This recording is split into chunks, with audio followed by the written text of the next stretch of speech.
Hi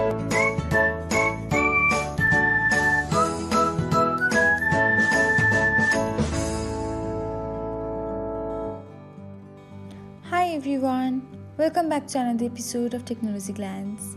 In this video, I'm going to guide you through where you can find the messages on Pinterest app. So, let's get started. Watch till the end and don't forget to subscribe to Technologyglance by hitting the subscribe button and press the bell icon so that you'll never miss another update. Without further ado, let's get started. First of all, open the Pinterest app on your device. Now, tap on the chat bubble icon. From here, swipe on the messages section.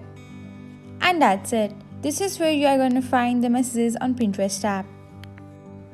Thanks for watching. If you found this guide helpful, we will love it if you hit the thumbs up button below.